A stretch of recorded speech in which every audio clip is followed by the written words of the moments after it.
First, tonight, the job of every filmmaker is to tell us a story. The movies in the Banff Mountain Film Festival do that and more. They also take us around the world and introduce us to people who live for adventure and exploration and the testing of human limits. The Banff Mountain Film Festival is coming to the State Theater in Portland next week. We sat down to talk with Tom Whiting from the festival and asked him to tell us about the big picture of what's being presented this year.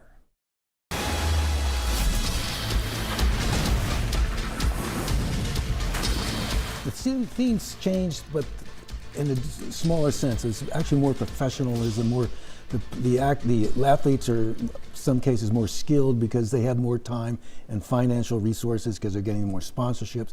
So we've kind of seen the level raise somewhat every year. So it just gets better and better. We've talked before when you've been on about how the equipment gets lighter, the pictures get more vivid and sharper, and that just means the films get better. And you got the drones, you got the GoPro in the last number of years, so that's reduced their cost and given again another shots we normally don't see.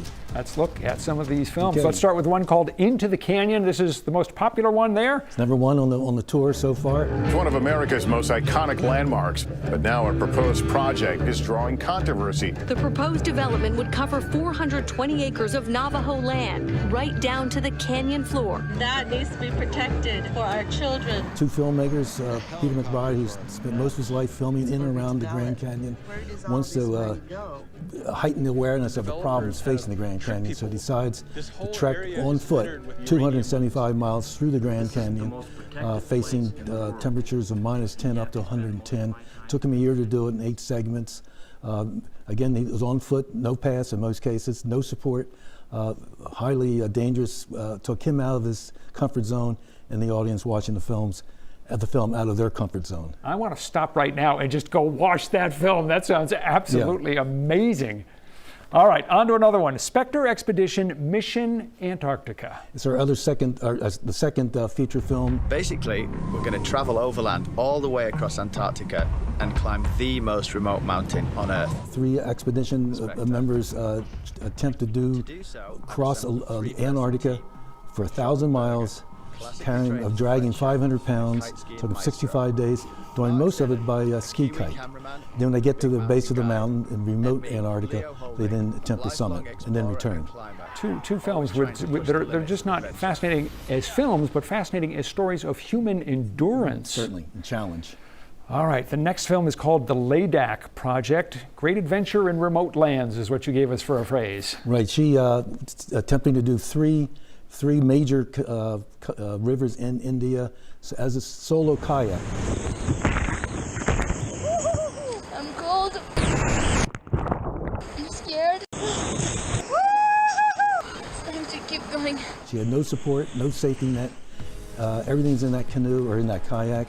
Took her, it's 275 miles, took her 7 days, and she ran into some real serious problems that could have been deadly. We've talked about just 3 films so far, all of which sound extraordinary. How many films get submitted in all? 400, approximately 400 this year. And is it tough to whittle them down? Do you say, oh my word, we could do a festival with 5 times as many films as we have? They could. Some of them you kind of can easily weed out. Right. But, there's a whole team that does this for about a month, going through these films.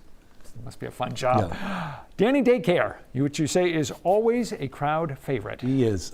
We've shown him a number of times in this film. He is the world's worst babysitter. Do you want to go out in the bikes? Yeah.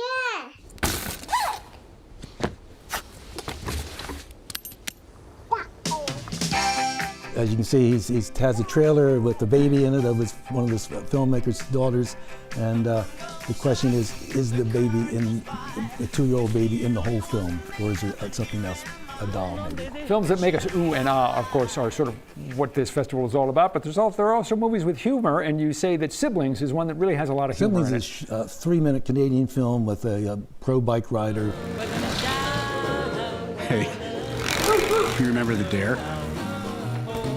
Mr. McCauley didn't think it was funny. Oof, neither did Mom. I really don't care if he dared you. But Mom, it was awesome. And it was. He and his siblings really show the relationship of siblings through bikes.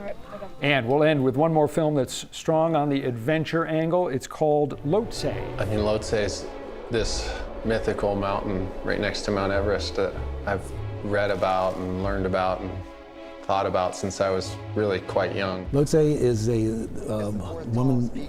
man and woman attempting to climb the 4th highest mountain in the world and ski down the 7-foot Kolar, which has never been done before. Just to get there is 26 days. It really sounds like this year it's a particularly strong year for stories that are just kind of mind-boggling. Pushing the edge. Unbelievable. Great stuff. Wow. Really, really good. The Banff Center Mountain Film Festival will be at the State Theater in Portland on Tuesday night and Wednesday night. And you can find more information on our News Center Maine website and mobile app.